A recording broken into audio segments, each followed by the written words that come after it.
Welcome to the Arrowhead Addict podcast. This is Wacky Wednesday, playoff edition. I'm Adam Best, here as always with Sterling Holmes and Richard behind the scenes. Sterling, how you feeling as we inch closer to the Chiefs postseason debut? I'm feeling good. It was like a Seattle type feel today. When you look outside, step outside, rainy as shit, dreary, but you know what? Does not matter because Kansas City, they have a nice path to the AFC Championship game if they can take on the 9-8 Jacksonville Jaguars. I'm very excited. I'm very much looking forward to this game. Adam, how are you?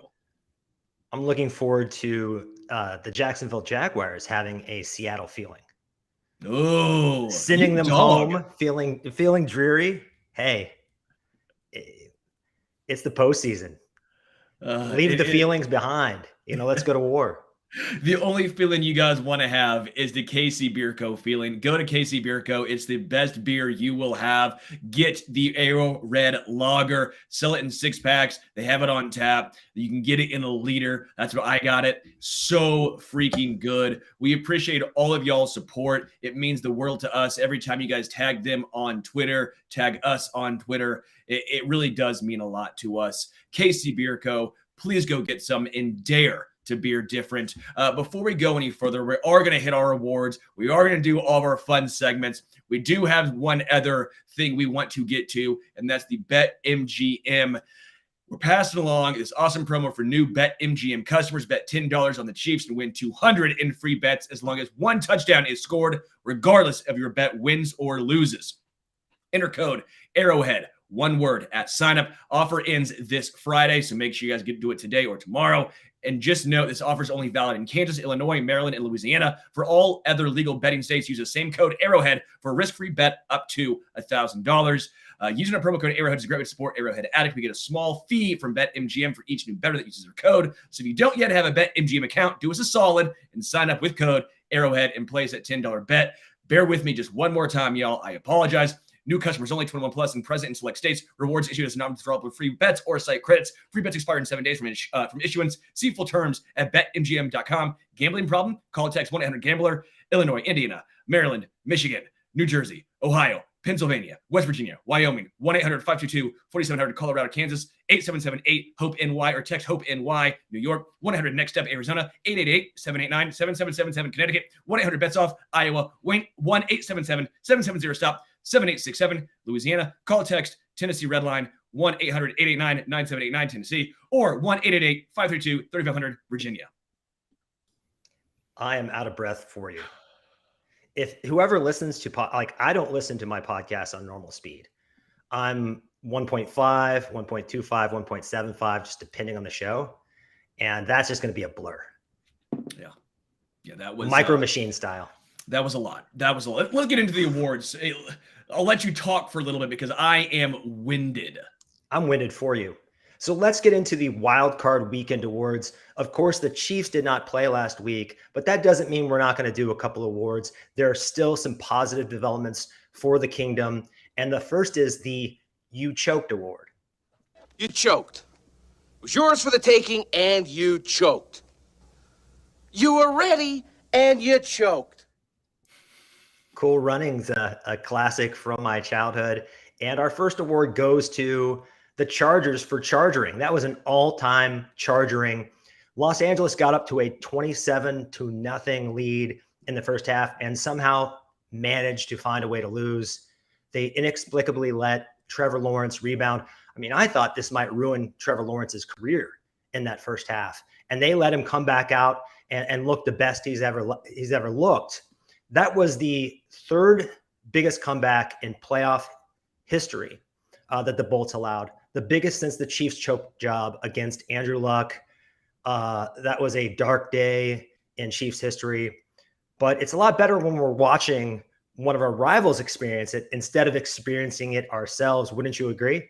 Yeah, it was just one of those situations where you go, I'm not turning the TV off because if any team could choke, it's the Chargers. I say it all the time. I'll say it one more time for y'all. They've changed quarterbacks.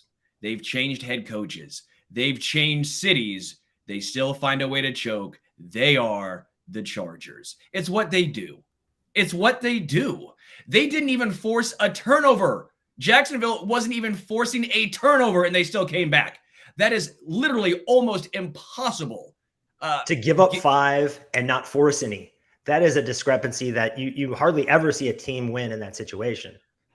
And the thing is, it's not like the Chargers can't run. They have a very good running back. All season long, what have they done?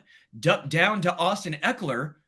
He had 2 receptions for 8 yards. Give Jacksonville a ton of credit. But Joe Lombardi, Brandon Staley, Justin Herbert to an extent, they pissed their pants. Joe Lombardi? Oh, that was a terrible pun. Terrible. Even Matt Connor right now is shaking his head at you. That was for Matt Connor. I mean, someone has to bring the pun energy to the Wednesday show from the Tuesday show. But that's the negative from this game, is that Joe Lombardi got fired. I wanted him back for the 2023 season and beyond, because he has the dink and dunk passing attack is not a good fit for the cannon arm of Justin Herbert. Well, Brandon Staley is still there, so he's still going to see some questionable decision-making. But let's get into the next award, the Young Man's Game Award. Obsession is a young man's game. The winner is the entire NFL here. This is the first year, check this, that neither Aaron Rodgers nor Tom Brady has won a playoff game since 2009. How refreshing. Every remaining quarterback on the docket is under 30 years old. Dak Prescott is the oldest at 29. Mahomes is the elder statesman of the AFC at 27. You care to guess what the average age of the remaining 8 quarterbacks are? Oh, 25. Not too far off, 25.8. That's the youngest group in divisional round history. Roger Goodell, if I'm going to put on that Rob Lowe NFL hat, you know what I'm talking about? If you're just a general NFL fan, you have to be very happy, because just the infusion of new blood into the playoffs really gives the league a different look. And what's so interesting about this is it is very much AFC driven for the most part. Mahomes, Josh Allen, Joe Burrow, Trevor Lawrence. NFC side of things, Dak Prescott, is he a franchise quarterback? Brock Purdy right now is a fill-in at this moment, right? I would say Brock Purdy is a fill-in. I don't know what they're going to do. This is going to be a very intriguing offseason. They were going to go away from Jimmy G, who took him this far. They were all in on Trey Lance. What do they do with Brock Purdy? That's neither here nor there. Jalen Hurts is the guy from that NFC group where you're like, okay, he might legitimately be a franchise-altering quarterback. I really like Jalen Hurts. And then Daniel Jones still fits into the almost Dak Prescott, below Dak Prescott even. What is he? He's the Derek Carr for the next 10 years for the Giants. It's going to be, is he our franchise quarterback? They'll have no idea. The AFC. You're not a Vanilla Vic fan? Danny Dimes slinging it around? I like the upside we have seen in a few games. The one thing I want to give credit for is Brian Daboll, because Brian Daboll did what with Josh Allen? Cut down his turnovers. Brian Daboll did what with Daniel Jones? Cut down his turnovers. Yeah, so this is more of a Brian Daboll love situation, less of a Daniel Jones. But Jones has done a very nice job. Obviously, great job against the Vikings. But the AFC is just ripe with talent. And that Vikings defense is absolute trash. I mean, it was pretty easy for Danny Dimes. It was either, if they're man, take off and scramble. If they're not in man, carve them up. It was, Daboll made it very simple for him. We'll get to this later, but I think Ken Dorsey is an excellent offensive coordinator for the Bills, but he might not be able to reach Josh Allen the same way Brian Daboll can, to be that sort of calming influence in Josh Allen's ear that he trusts. Yeah. And to counter your point on Dak, you kind of have the Jekyll and the Hyde where you never know what you're going to get from him. But if he plays like he did against Tampa Bay on Monday night, they can make the Super Bowl. So we've got quite a few teams left who are legitimate contenders. I would say 3 of the 4 teams on both sides are legit Super Bowl contenders. Yeah. Yeah. Let's get into Hot Take Kingdom. One of our favorite, if not the favorite, reoccurring segment we have on this show. Adam comes up with a hot take. I will either join him in the kingdom, or I say, no way, that was a bad idea. Horrible take, Adam. I'm not coming anywhere near you. And you guys in the chat get to decide with a poll, yes or no. Adam, what do you have this week? Before we jump in, I want to give you guys a reminder to please do us a favor and either hit like on this video if you dig the content, or even subscribe to the channel if you're not already a subscriber, and consider reviewing this podcast anywhere you find the Arrowhead Addict podcast. That will do us a lot of good. So let's get into this week's Hot Take Kingdom. It is the only thing that can stop the Chiefs from making their third Super Bowl in 4 years is the Chiefs. Welcome to the kingdom.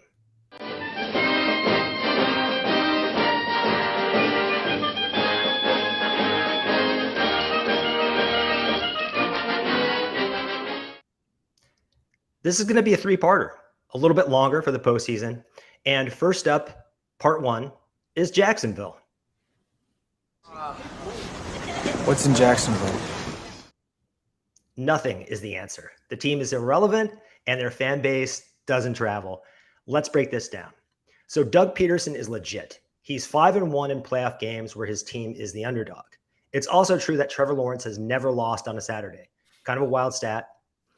And all that's fine and dandy, but they are graduating to the big time now. Andy Reid, coming off of a bye, is one of the biggest buzzsaws in all of sports. He's 28-6 in those games. Quite the record. Reid knows Peterson well, and vice versa. But with the extra prep time, I expect the master to outduel the apprentice. And Patrick Mahomes has never lost a divisional round game. If you're taking him out, it's always been in the Final Four. Now, things can always change, but we've never seen it to this point. The Jaguars, they have played their Super Bowl 2 weeks in a row, essentially. 2 weeks ago, they had a home game for the AFC South Division title against a depleted Titans team. That was huge for a team that has kind of been in the basement in that division for some time. And then they had a home wildcard game last week against another flawed team. And they have already overachieved, and I would say they're playing with house money. Do they have enough emotional gas left to pull off a gargantuan upset? Go ahead. I see the finger. I don't like house money because you know why? The house always wins. So I don't want to necessarily say they're playing with house money. What I want to say, and I think you brought up a good point, they've already overachieved. Whatever happens now is just gravy. They obviously want to win, but even if they lose by 50, their fans, Doug Peterson, the players will still say this was a successful season.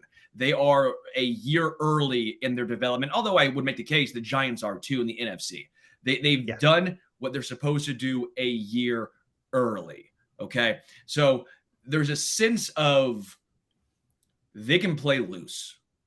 They can do things you might not typically see from a playoff team, whereas the Chiefs, Bills might play a little tight. That's just one thing I want to add into the conversation here, and it's something I'm really intrigued about. Doug Peterson, how aggressive is he going to be? He was pretty aggressive last week on fourth down. So I expect him to stick to his nature and be aggressive. It could go either way. But I think the point you made about their fan base and their team, even if they get blown out by the Chiefs, their season is a success. For the Chiefs and for most of the other teams left that aren't the Giants or the Jaguars, they lose this weekend, their season is a failure. It's as simple as that. Now, Lawrence is no stranger to big games, but I would say that regardless of what he says about the noise at Arrowhead, and he's delusional, by the way, he said that Jacksonville is just as loud as Arrowhead. Come on, dude. Okay, but what's he supposed to say? I'm not going to be mad at the dude. He wasn't sitting here shitting on Arrowhead out of nowhere. What's he going to say? It's proven to be the loudest stadium. I get it, but what's he going to say? Players say it all the time. Players say that it's the hardest place to play or it's the loudest place to play. Normally when they retire, you're not going to hear him say it after a hard-fought win in Duval that, yeah, our fans are great, but Chiefs fans are better. You're not going to hear that. I think it's a little overblown, but what I do like, Chiefs fans, they're going to be riled up. They're going to make sure he knows it's louder. I just have no fault with what Lawrence said. He was stuck between a rock and a hard place. What's he going to say? No question? He had to answer, and he can't answer truthfully. I get it, but we got to clap back. We got to protect Arrowhead, the 142.2 decibels. It reminds me of the time quite a ways back when Chris Webber for the Kings was facing the Lakers dynasty, and they asked him in the locker room, he was just sitting there dejected, do you think you can really beat these guys? And he got pissed off, and he said, what do you expect me to say? That we can't beat them?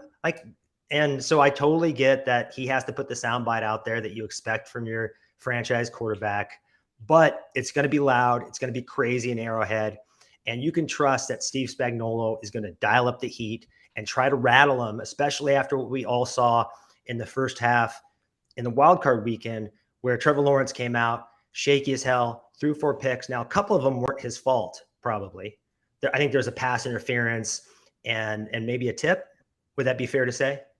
Yeah, that's fair. But 2 of them were definitely on him, and he did not look sharp. He did not look ready to play. So I think you'll see Spags go for the jugular.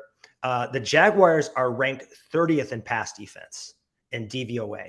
Why is that important? Because now they face the number 1 offense in drop back EPA by a country mile. It is a mismatch of epic proportions. I think that is stylistically what is going to determine the outcome of this game. And then the other thing that I think will determine the outcome is Chris Jones. The Jags just do not have a game wrecker like him on the defensive side of the ball. And I saw this stat that just kind of blew my mind today. 71% of Chris Jones' sacks have ended opponents' drives. He is the closer. I expect him to be a closer during the playoffs. Sterling, you've heard my take on Jacksonville not being that big of a threat. Yeah, I would agree. I don't think Jacksonville, they're a good team. They're a fun team, but they're still, again, a year at least away. Christian Kirk has done a nice job, and I'm excited to see L'Jarius Sneed go up against him because Christian Kirk got the better of L'Jarius Sneed, frankly, the first time around. I'm sure L'Jarius Sneed is going to have something different to say this time. Chris Jones is playing some incredible football. The rest of the D-line as well. It's going to be a tough task for Jacksonville. I don't know how much they'll pressure Trevor Lawrence. I think to an extent, you're correct, where Spags is going to try and confuse him. But also it seemed like he got that out of the way. Trevor Lawrence got the yips, the big stage of the playoffs out of the way in the first half against the Chargers, right? I don't think we'll see that again from Trevor Lawrence. Probably not 4 interceptions. That is my personal opinion there. But the other thing you mentioned was the Chiefs offense against the Jacksonville defense. Travis Kelce against the worst defense against tight ends. Travis Kelce is going to have a field day. Jody Fortson potentially back. Could make a difference in the red zone. Maybe we see some 13 personnel. I just think Noah Gray. The Chiefs tight ends, in my opinion, are going to decimate this Jacksonville defense. They're a fun story, but that fun story ends this Saturday. Yeah, it's a defense that made Gerald Everett look like a all-pro player. Yeah. Okay, and we've got that established. Now let's move on to part 2, which is Buffalo. Upstate New York.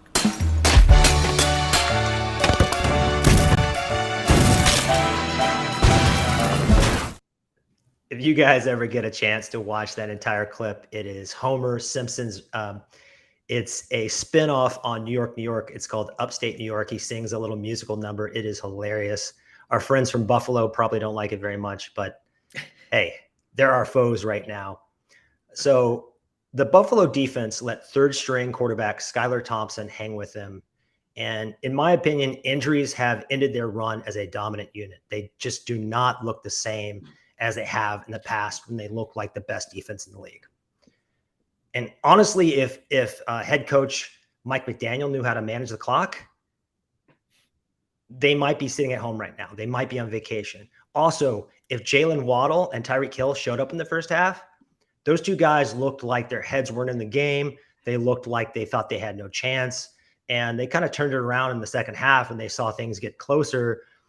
but the Dolphins really just shot themselves in the foot. And I was just, both these games, the Bengals and the Bills game, just left me with a sick feeling in my stomach, because one of those two teams definitely should have lost. And now both of them survived. But the biggest issue for the Bills is Josh Allen. He's playing outside of himself and doing dumb shit. I don't know if the AFC divisional game last year, the kind of fireworks show, broke his brain, but he's been playing like a souped up version of Jameis Winston. And that's not good, because who's gone? Yeah, we mentioned it earlier, Brian Dable. And I again, I don't want to take too much away from Ken Dorsey, because I think from a play calling standpoint, he is very good, but I don't know that he has, again, Josh Allen's ear the same way Brian Dable did. There may not be as much trust, as much of a rapport. So I don't think that calming, stabilizing influence is there. Allen had an ADOT of 16.5 yards against the Dolphins. That's average depth of target. That's more than Justin Herbert and Trevor Lawrence had combined last week. That is an astronomical number. He's playing, I think he's just playing outside of himself, trying to do absolutely everything. And with the talent around him, which I have to say, offensively, I think most of NFL experts overstated the talent on that Buffalo Bills offense coming into the season. Gabe Davis is a good player. He is not T. Higgins, right? And Isaiah McKenzie is I don't even know if he's McCole Hardman. Dawson Knox is okay.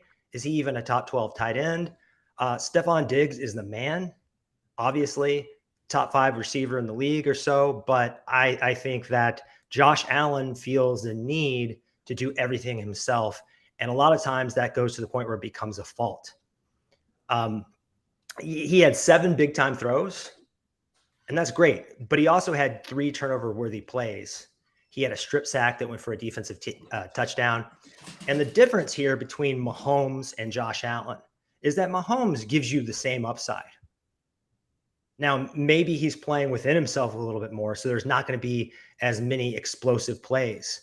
But Mahomes this season was bottom 5 in turnover-worthy play rate. And Allen led the league in turnover-worthy plays. So that definitely could decide the matchup between these two teams. And Mahomes, he's from a scrambling EPA standpoint, him and Hurts are almost as good as Josh Allen. They're like the only players in the same cluster. So I just don't see anywhere where Josh Allen really has a decided advantage, unless they just start saying, let's empty our clip on designed runs because we're in the AFC Championship. Maybe that happens again. It kind of happened last year. Additionally, and this could also be the other deciding factor, Von Miller. I thought Von Miller single-handedly won that last game. He was the difference. They brought him in to beat the Chiefs. Beat the Chiefs, he did. It was kind of humorous in the offseason when he said he knew how to beat the Chiefs, because he had never done it with Patrick Mahomes. But he kept his word and did it, but he's not playing this time around because of a knee injury. And the last thing I'll add here is I know the Chiefs wanted a cold weather neutral site, but I think they match up very well against Buffalo in a dome, because offensively they have the better team speed. They have more team speed. And a lot of that depends on whether or not we can get McCole Hardman back. But the list of players of offensive weapons the Chiefs have is a pretty staggering arsenal. So, Sterling, after hearing my case here on Buffalo, how are you feeling about the way the Chiefs match up with the Bills? If you want me to keep it short, I will say Von Miller. If you want some more insight, let's get into it. Let's get into it. The Bills' defense is not what it once was or what we thought it was going to be going into this year. Now, the Bills' defense is very, very good. I'm not saying the Bills don't have a good defense. I'm saying we thought it was going to be, at least I thought it was going to be, next level. But they've had a ton of injuries to their safeties, to Micah Hyde and Jordan Poyer. They've had Tre'Davious White come back, but not look like the all-pro he looked like before the injury. Now, he had some moments, I would say, against Miami, but nothing consistent.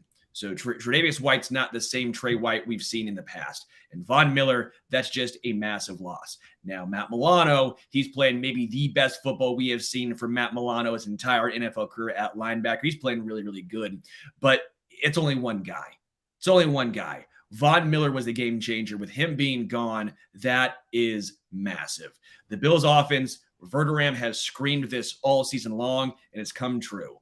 You can't win. Well, they've won, but you can't rely so heavily on one guy to be your entire offense, and that's Josh Allen. I liken it to, in baseball, 3 true outcomes.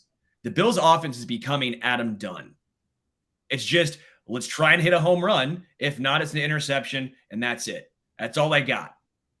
That's what their offense is. You saw it. They hit Stephon Diggs deep. They hit Gabe Davis deep. And they tried another one, and what happened? It got picked off by Xavier Howard. It was the same thing the week before. They had a bomb to Smokey Brown and a bomb to Diggs, and otherwise it was just Josh Allen mostly refusing to check down or take what was there. And that's the issue with the Bills right now, is they're becoming so one-dimensional. And they've got a good thing with James Cook. They do, but they're still not using him enough. They're not keeping defenses honest. Some say probably the way the Chiefs don't keep defenses honest enough with Isaiah Pacheco. And what I will point out, the game against the Dolphins, I know Chiefs fans are out here saying they don't look good. They don't look good. How often have we seen that exact same scenario play out for Kansas City this year? The Denver games, a lot of other games, the Chiefs win. The Texans game, the Chiefs would win, but they would lose the turnover margin. They would win playing really good football outside of a couple horrendous plays. That's what the Bills did. They played really good football outside of a couple horrendous plays. That's the Chiefs' normal. I like the Chiefs straight up. I think the Chiefs' weapons overall are better than the Bills. I'm with you with Gabe Davis. He's a great wide receiver 3, a back-end wide receiver 2. He's a slightly better MVS. You look at the numbers, they're not crazy far off. No. I think the loss of Von Miller was the difference in this game. I like the Chiefs. I think the difference between the Chiefs kind of just surviving some of these inferior teams is in the playoffs last year, when they got the Steelers, they wiped them off the face of the earth. They don't mess around in the playoffs with inferior teams. They were blowing the Cleveland Browns out before Mahomes got hurt. I think the Chiefs, if they had to take on the Dolphins last week, they would have taken care of business.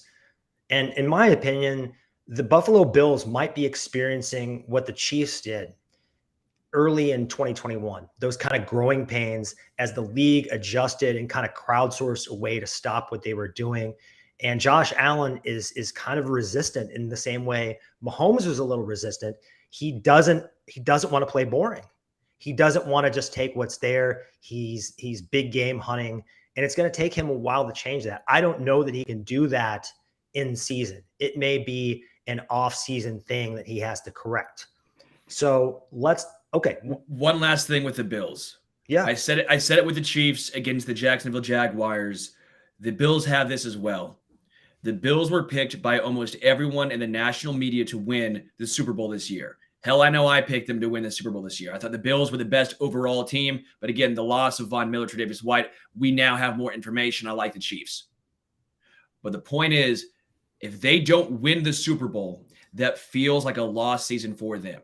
They might play extremely tight.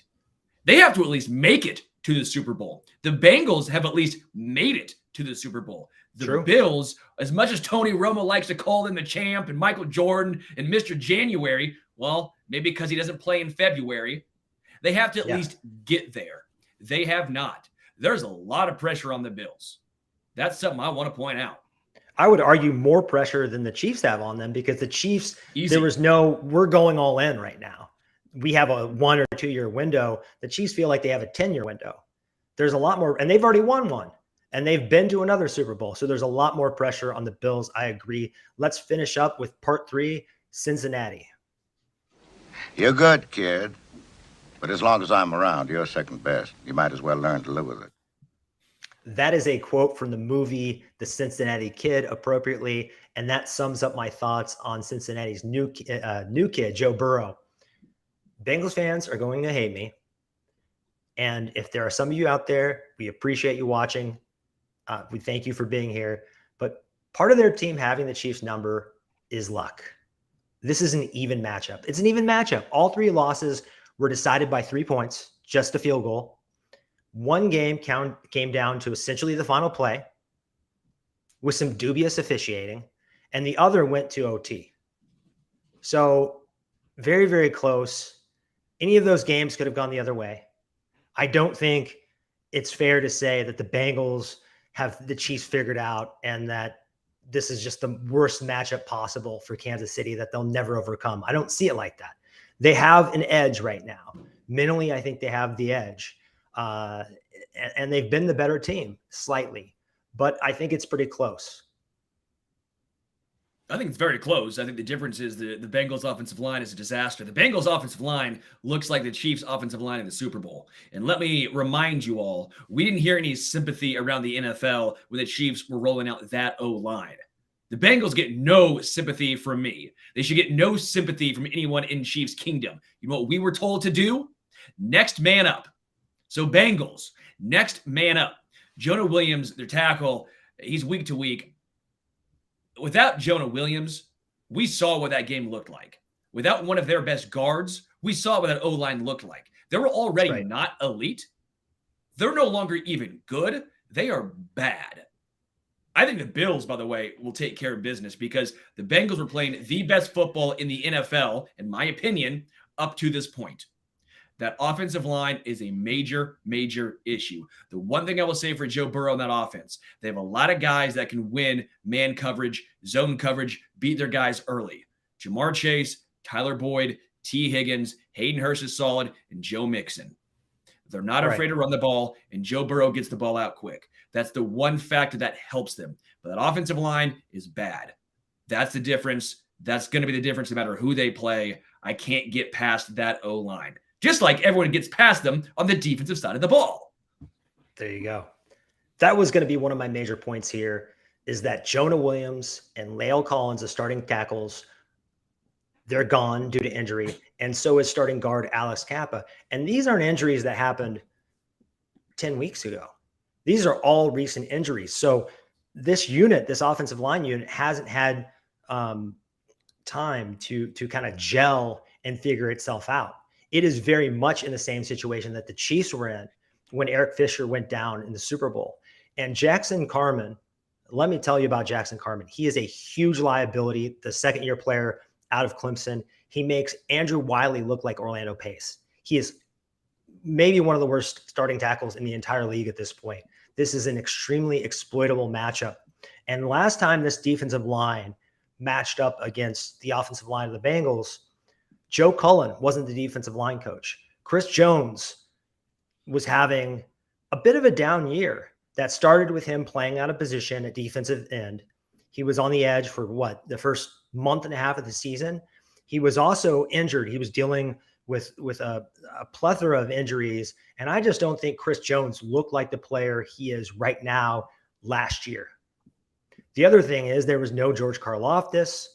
There was no Carlos Dunlap, a player that knows the Bengals quite well. This is going to be a different matchup, and I expect the Chiefs to get home this time around.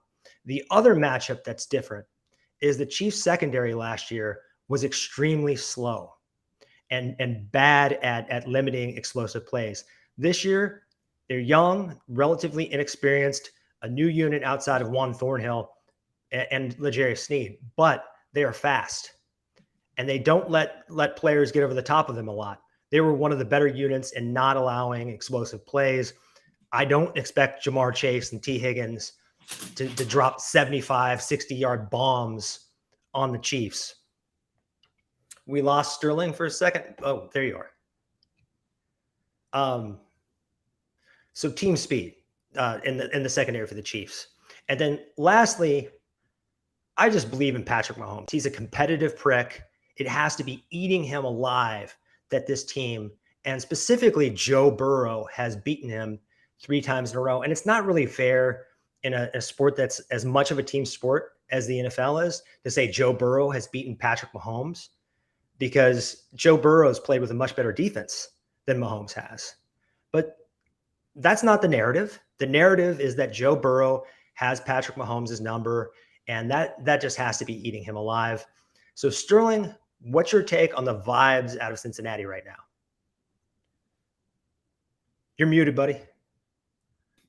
I mentioned it earlier. Thank you. I'm going to say it again. Sorry, my dog was being a little competitive prick in his own right? Doing the whole Mahomes thing there.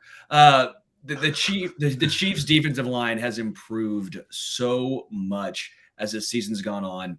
The Bengals' offensive line, as we mentioned, I just think this is going to be the game. That there's going to be one in the trenches. The Chiefs have done a phenomenal job defensively as well as offensively. The offensive line for Kansas City has improved so much. I know we don't like to talk about it a lot because of Orlando Brown Jr. and the contract situation. I know Andrew Wiley is not the lovable guy that he was when he was filling in, now that he's a full-time starter. But they've all done a nice job. I think some of it comes from Blake Bell getting healthy. I don't know. I need to look more at the film. But just having the presence of a block-first tight end in there, helping with the chips, helping just McKinnon with the tackles, with McKinnon. I think that really, really helps. This game's going to be won and lost in the trenches. That's how it is in the playoffs. I think we're going to see that, and the Chiefs will win in the trenches. I like Kansas City right now over the Bengals. So essentially, the case for today's Hot Take Kingdom is that the Jags aren't ready, and the Bills and Bengals are sort of falling apart at the worst possible time as the Chiefs are coming off a bye. We know Andy Reid's great off a bye. We know the Chiefs are as healthy as they've been in a long time, and they looked great the last time we saw them. Everything seems to be lining up for the Chiefs in a way where I think it's going to be a self-inflicted wound that keeps Kansas City from the Super Bowl if they don't make it. Would you agree? Are you coming in? Should we lower the castle gates, or are you staying out? Yeah, I'll go in with you. I'll join you in there. I also want to point out before we go any further, I know we're going to touch on McCall Hardman a little bit later in the show. Yeah. There's one thing I want to say, since we've talked so much about injuries to other teams. Zero complaining if Hardman does not play. There is zero complaining from Chiefs fans if Hardman does not play. I don't want to hear it. I don't. Hardman is a fine weapon, a fine player. I feel for him.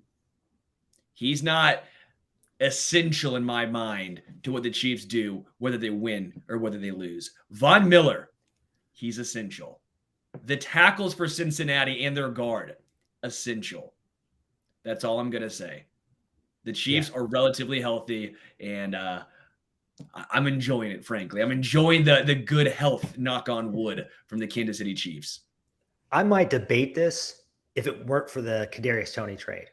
The Kadarius Toney trade gives us a 1-for-1 McCall Hardman replacement, so I am not that worried about it. Of course, I would like to have him. He would be another luxury for an offense with a lot of tools, but you're right. He is not going to decide the outcome of this postseason. Before we get into the next segment, one last time, if you guys want to help us out, BetMGM, go there, use code Arrowhead for a risk-free bet. It does help us out a lot. So if you want to know more, you can rewind this, listen to it, and watch me go through my spiel of every single state and the liability. But that would help us out if you guys go to it. But let's get into the next segment. Top 5 playoff heroes and zeros. So what we're going to do here in this new segment is together, Sterling and I will select the 5 Chiefs we think will step forward as sort of unlikely playoff heroes or unheralded playoff heroes. And then the 5 Chiefs who are most likely to perform poorly and hurt the team. There's only one rule, and that's no Mahomes, Kelsey, or Jones. They cannot be selected as part. If we want to put them into zeros and be controversial there, we can totally do that, but they're too easy for the heroes. We have to think a little bit more outside the box. So let's start with the heroes. Who are the 5 guys that we think are going to help this team win another Super Bowl potentially? Am I a hero?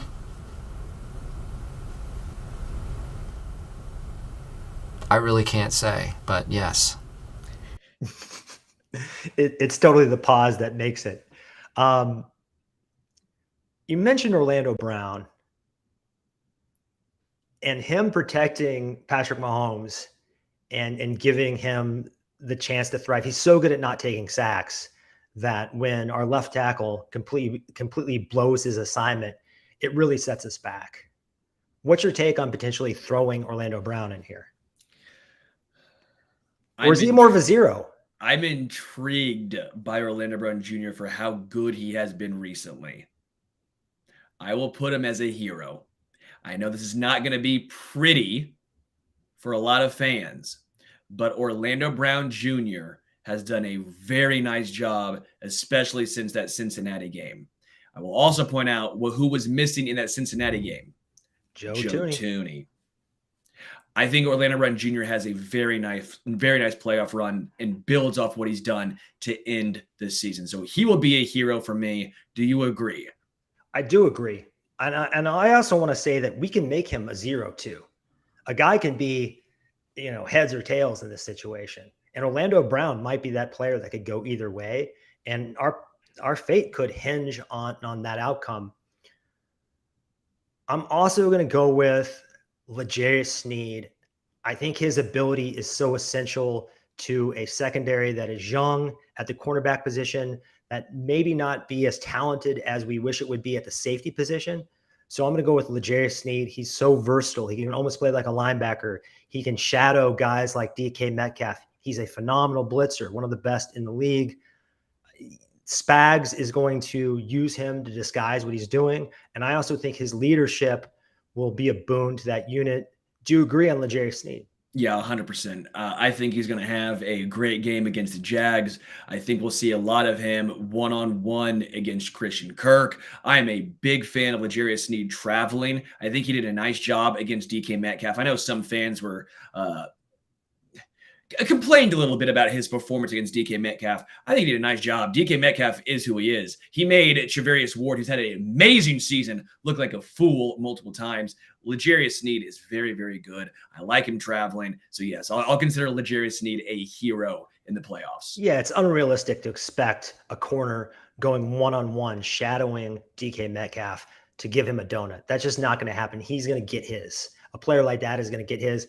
And I wonder if what Spags is going to do is kind of reserve that, not for your Christian Kirks, but for your bigger receivers like T. Higgins and Metcalf and A.J. Brown. Maybe that's the matchup. We shall see. Who are you thinking for number 3? Let's think really outside the box here. I'm going to go Justin Reed. Okay.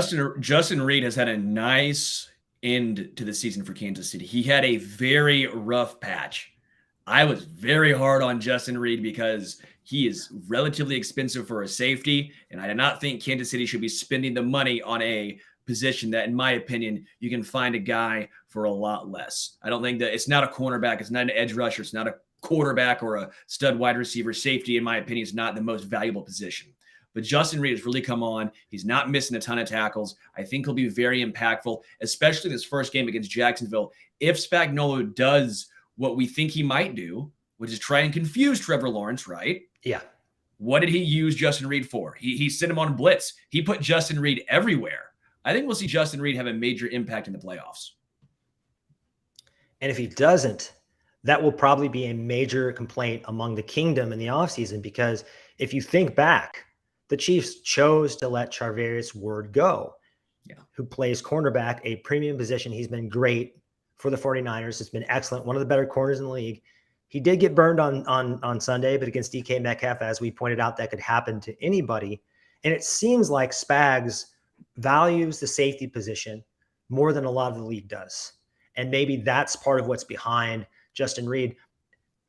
Angry Drunken German points this out. Reed is a smart player, Stanford kid, got a good head on his shoulders. I would expect him to be even better the second time around against Jacksonville. He seems like an intuitive guy, and his play will be vital, especially with Juan Thornhill being pretty shaky throughout most of the year, even though he did look pretty good the last time we saw him. Yeah. I'll go with Jerick McKinnon as number 4. I think Jerick McKinnon is going to continue from the rest of this season as well as last year's playoffs. He'll probably get more carries as well, just based on no holding back now. I do think there's, to an extent, all season long, there was a little bit of he's not a bell cow. When he was the guy, he's gotten injured. But the playoffs, There could be no next week. You unleash him. So Jerick McKinnon, I think, will get a lot more touches, a lot more carries, not just out of the backfield, not as far as a receiving back, but also out of the backfield. I'm all in on Jerick McKinnon, baby. All in. The Chiefs put him on layaway to the holidays. That save a few bucks by doing that. I totally agree. He has been electric as a receiver out of the backfield. Really looked like the best receiving back in football, along with probably McCaffrey and Eckler these past 6 weeks or so. And that's just an insane thing to say, but it's true. It's true. And, he's a 30-year-old journeyman, but that doesn't tell the whole story. This is a guy whose athletic profile is absolutely off the charts. And he never stayed healthy long enough to find himself a home. And I think in a place like San Francisco, where they chew up running backs and spit them out, that was never a good fit for him. And Andy Reid knows that he has to, much in the same way he did with Jamal Charles, he has to limit his touches so that he can keep such a dynamic player upright. Oh man, number 5. I think we know what we're going to get from Juju Smith-Schuster. He is a zone beater. He's a tough guy. I know he's probably got a bone to pick with Andre Sisco this weekend. I don't know if you remember this play, but Vontaze Burfict for the Bengals, one of the dirtiest players in NFL history, along with guys like Conrad Dobler from way back in the day, lit up Antonio Brown. I mean, that's an interesting name this week. If you saw the news, we won't get any more into that anymore. But yeah, he was never the same in my opinion after that hit. But Juju, it looked like kind of a planned crack block on Vontaze Burfict, and he just completely plowed him, knocked him on his ass. I would like to see Juju get the chance to do that to Andre Sisco. No dirty play, no headshots or anything, but send a message to the guy that it's not okay to headhunt. But we know what we're going to get from Juju. We know what we're going to get from MVS. Kadarius Toney is the ultimate X factor for these playoffs. He's the guy that we've seen look like the best skill player on the field. And in other weeks, he barely touches the ball. Which Kadarius Toney are we going to get? Does Andy Reid trust him enough to give him a heavy complement of snaps? How are you feeling about Kadarius Toney being number 5 on this list? Yeah, they'll unleash Kadarius Toney for the playoffs. They're, again, the same thing with Jerick McKinnon to an extent. Injuries are a big reason why he was not getting more snaps. No reason to hold back now. They'll use him running the football a little bit. They'll use him as a Deebo Samuel light because he's a lot smaller than Deebo. Deebo's a huge guy. I mean, he is a sturdy guy. Kadarius Toney's not that sturdy. But especially the hamstrings. Yeah, they'll use Kadarius Toney a lot more. They'll scheme him open. He has maybe the best connection deep with Mahomes. I mean, seriously, MVS has been off a lot. Justin Watson has been off a lot. McCole Hardman had been off a lot. Kadarius Toney is one of the few guys that actually goes up, tracks the ball, and comes down with it. We've seen that multiple times. I'm a massive Kadarius Toney fan. He'll be used all over the field, so I'm with you. I'll go Kadarius Toney 5 with you. What's so interesting about that, about him being a contested catch guy and a ball winner, is he played quarterback. He was kind of a late convert to the wide receiver position, and coming out of Florida, he was billed more as a gadget guy, more kind of like McCole Hardman, but he is showing the goods to be a complete receiver. Let's move on to the zeros. It's time for the zeros. Over the line! Huh? I'm sorry, Smokey. You were over the line. That's a foul. Bullshit. Mark at 8, dude. Excuse me. Mark at 0. Next frame. Oh, what a great line. Yeah, I love that movie, Big Lebowski. Am I wrong? No, you're not wrong. You're just an asshole. You want a toe? I can get you a toe. Let's just talk Big Lebowski. Yeah, let's really tie the room together, man. Oh, overtime. Yeah, we could do an hour on Big Lebowski. So zeros. Let's just go with Orlando Brown Jr. here too, to show that for the first half of the season, maybe even longer than that, at times, especially against great pass rushers, he was a liability. And then these past, for the most part, 6 weeks, he's looked really good. If we get the latter, the Chiefs are golden. If we get the former, they might be in trouble. Yeah. I do think we're going to see the better half of Orlando Brown Jr. I think part of the poor performance could have been the holdout. I think money was on his mind more than football. I think there was a little bit to that. I think there's a reason why we're seeing him progress as the season has gone on. My number 2, I'm going to go with Carl Cheffers. If he gets anywhere near Kansas City, I will be angry. I will be irate. He will have earned my ire. It will irk me. I'll be livid. Yeah. Carl I'd blow my Cheffers, top. there's a 0 for you. The kingdom has a lot of energy on this. I mean, we all collectively rejoiced when we saw that it was, I guess, Ed Hockley's son and not Carl Cheffers calling this game. Why the hell is he even still around? I hope he doesn't get the AFC or NFC conference championship after what we've seen. Just ridiculous. Let me say this. Part of me almost wants it just for the wildness factor, because I almost think he would be so scared of calling a penalty against the Chiefs. We'll have another situation like the second half of that game where nothing's called, where there's no foul on the play. Like, that could happen a whole game. He knows what's at stake. The NFL won't let him do it. He's doing the Bills-Bengals game this weekend. That should be fun. But yeah, Carl Cheffers, he's definitely my 0. Juan Thornhill. Let's go with Juan Thornhill. He looked really good that last game, week 18 against the Raiders. If we get that guy, the Chiefs defense is an entirely different unit, is a competitive unit. I think he can be a difference maker. He's a great athlete, not a dumb guy. He just seems so sporadic with his play. So I'm going Juan Thornhill at number 3. I will do Dave Toub. I know it's not a player, but I think Dave Toub, is that fair? Am I allowed to do Dave Toub? We're making the rules as we go, baby. It's totally fair. Fuck, I did a referee. So that if I do that, a referee and a coach. Dave Toub. And the reason why is he's been so good throughout his tenure in Kansas City. I had the list of EPA and DVOA. I looked this up a few days ago. And this year and only one other year in his time in Kansas City has he not been top 10. This year has been bad. It's not as bad as a lot of Chiefs fans may think. I think he was 19th. So think of that. There's 13 other teams worse than the Chiefs on special teams. I wonder what that would look like if you stripped out punting, though. Sure. I think I also made that point where I think Tommy Townsend might help that out because he's been so good. He has been the number 1 punter in EPA, DVOA, as well as PFF. Tommy Townsend needs some more love. But special teams have been an issue all season long for Kansas City. Butker, that week off, hopefully the back's healthy, hopefully another week for his ankle, hopefully he's 100%. As far as catching the rock, don't fumble, Sky Moore, whoever is back there, I'm assuming it's going to be Kadarius Toney. But even if it's Toney, not going to be Sky Moore in the playoffs. If it's Toney, Toney fumbled too. I know there's a better chance of me being back there than Sky Moore. You make a great point, though. We have seen this numerous times, not just from Toney, not just Sky Moore. We saw Tyreek Hill, McCole Hardman, and Demarcus Robinson all muff punts inside the 10-yard line.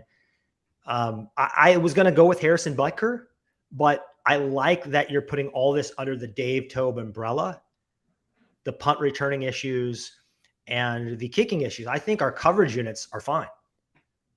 Yeah, I'd agree. But usually things don't go wrong in coverage. Things go wrong in coverage, you get a penalty, right? Things go wrong with the kick game, but points on the board, they go wrong and with the punt return unit. And that's one less possession for Patrick Mahomes. That is something that we desperately cannot afford. Number 5. This is tough. I'm going to go with George Karlaftis. He's had a sack in 6 of 7 games. You're the gladiator thumbs down. Man, I can't get there with a rookie edge guy. I can't do that. Okay. Who else are we going with? My point there was this is the most games he's ever played. He's playing against, well, maybe not with the Bengals, But can he keep it up? We're now 18 games into a season. Is he going to hit that rookie wall? Throw an alternative at me. Let's keep spitballing this. I don't want to do a player, man. I don't want to be the ass that calls a dude out. I think the guys will play It's great. speculative. It's not. We're not saying for sure. We're saying it could go wrong. It could go wrong. I would say whoever's the third cornerback for the Chiefs, whether that's Jalen Watson or Joshua Williams, that's the guy I'd be a little nervous about. They've struggled as the season's gone on. They both got out to hot starts relatively. I think that'd be the spot that I'd be most nervous about costing Kansas City, is that third cornerback spot. I think they're both going to turn into fine NFL contributors. I have high hopes for Joshua Williams personally. I love his size. Part of what he does reminds me of Charvarius Ward, but rookie cornerbacks who don't have a lot of experience with JW initials, that would be my main concern, being an issue in the playoffs. Let me double back to George Karlaftis here just to make sure we're making the right call. I think my gut instinct to go with him was because when Chris Jones was getting doubled last year in the heart of the playoffs, nobody else in that defensive line could step up. We saw a few minor moments from Melvin Ingram, but just nobody could help Chris Jones at all. And if we can just give him a little bit of help, and maybe he should have been a hero. Maybe we should have put him on the other side, but I guess I will go with the two young rookie corners not named McDuffie. Let's get into the next segment. KC stock market pump or dump. So sacks can be misleading and are to some extent counting stats, but Chris Jones has never had a playoff sack. That will change this postseason. Pump or dump? Pump. Yeah, he'll be a game wrecker. He'll be a game changer. He'll have multiple. If the question should be 1.5, 2.5, I'm ripping the over. Chris Jones will get multiple sacks this postseason. Yeah, something has changed. Something has definitely changed. I don't know if it's Joe Cullen or the physical condition he's in or the talent around him or D, all of the above, but I'm a huge pump on this. I think he is going to put on his most dominant display we've ever seen in the postseason. Not much more to say there. Yeah. Next one, Mecole Hardman really must be hurting to still be sitting out during a contract year. He will miss the entire postseason. Pump or dump? Unfortunately, I'm a pump. Those core issues are notoriously tricky. And on one hand, you're like, he's playing for a contract. On the other hand, you have to think about this like the Lamar Jackson situation. He's playing for a contract. If he does permanent damage to himself, nobody's going to want to sign him. So I just don't see him getting out there.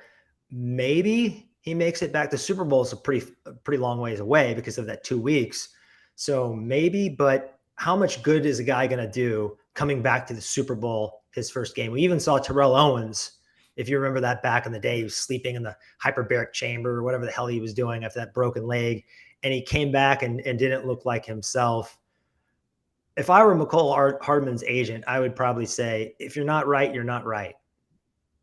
Yeah. I would also pump this one. I think he misses the whole postseason. I think most of it is injury related. I don't think it's as much to do with the contract. I think there was seriously something injured with Mecole Hardman.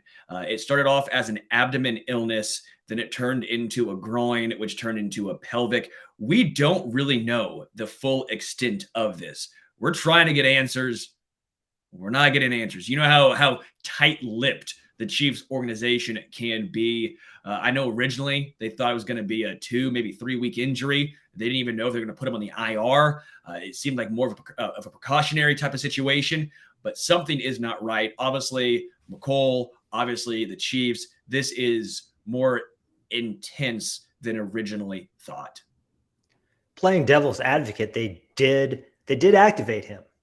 And it sounds like there was a setback, but there were some expectations that he would, that roster spot heading into the playoffs is valuable. So there must have been a little bit of optimism at some point. Now, has that changed? possibly. Let's move on to the third KC stock market item, and that is Trent McDuffie has really only played half of the season. He'll take a step forward in the playoffs and continue his impressive development arc. Pump or dump? Okay. Because of the way it's worded, I will say dump. Just because of the way it's worded. Are you playing semantics, please, with me? Yeah, I don't think he gets better in the playoffs. I think he stays as he is.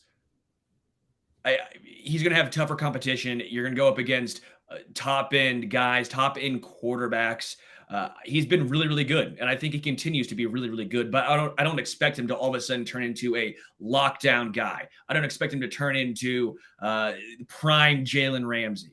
That's not what I'm seeing in the playoffs. I think he'll do a great job or a really good job, but he's not going to be elite. That's all I'm saying. Okay. You're saying he's not going to be Sauce Gardner. Not Sauce Gardner. I don't know. Not James Bradbury. Okay. He'll be really good, which is what he's been. Is really good, but he's not going to be all pro. He's not taking that next step. That's the way I'm seeing this. The thinking here is that he has not had that many reps compared to other players. So a lot of times, sometimes players do hit the rookie wall. Other times they start to pick up the nuance of the game and get a better feel for things. I'm going to do a light pump. I think he's showing signs of figuring this out more and more each week. And I think he'll continue to gradually elevate his play as time goes on. And that won't be any different this postseason. Final pump or dump. Cowboys kicker Brett Maher missing 4 extra points in a row. Strangely took some pressure off of Harrison Butker. Pump or dump? What the hell? I'm pumping. If you're Harrison Butker, you're going out there saying, I can't embarrass myself any more than Brett Maher did. And what I want to know here is kind of a side tangent is what the hell was Mike McCarthy doing still kicking after he botched 2 kicks? I don't understand. Why would you continue to roll with that guy?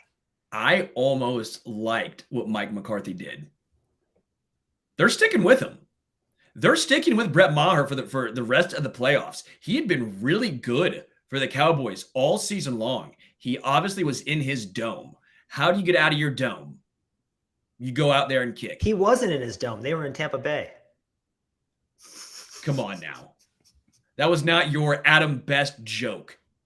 The best point... the point here is so bad. I like Mike McCarthy going back, knowing that they were going to win the game either way. Realistically, the Buccaneers were not moving the ball at all. Let him get his confidence back, or at least as much back as he can, because if he just sits on the sideline, he's done. You think that first game in the NFC, the next round, you think all of a sudden he's going to be good to go if he doesn't make a kick? No chance. It's a Chuck Knobloch situation. Rick Ankiel, okay? He needed to kick through it. He kicked through it. I'll give you a slight pump because, yes, I'm with you. It takes a little pressure off of Harrison Butker, but at the same time, that's not our guy. That's not our kicker. Butker needs to make his.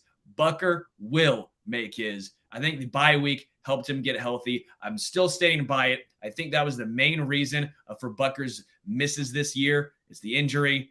I'm hoping he's good to go.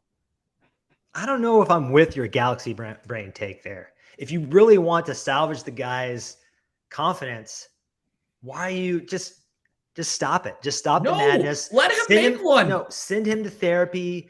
That in week. A week? In a week? Hey, but he went out there and missed 2 times. How much lower did his confidence get with each? You missed 2 extra points in a game.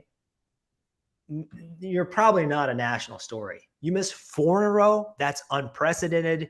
Everyone's talking about you. You are a national punchline.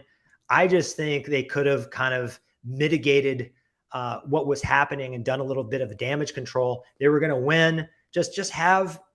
Hey, use it as an opportunity to practice your 2-point conversion or something. They were so far up. I just don't understand why they kept trotting him back out there. But obviously we don't see eye to eye here. I'm a light pump. I think anybody, the kicker position, there's a lot of heat. And I think knowing that, well, I can't fuck up as much as this guy did, take a little solace in that. Let's get into, that's always a way to think about it, guys. I can't fuck up as much as that guy. I'm good. Yeah, that's We always need the podcast version of that. Like, send us the podcast version of that to take some pressure off our shoulders. Yeah, that'd be great. Let's get into the analytics addict. Adam, what do you have for us?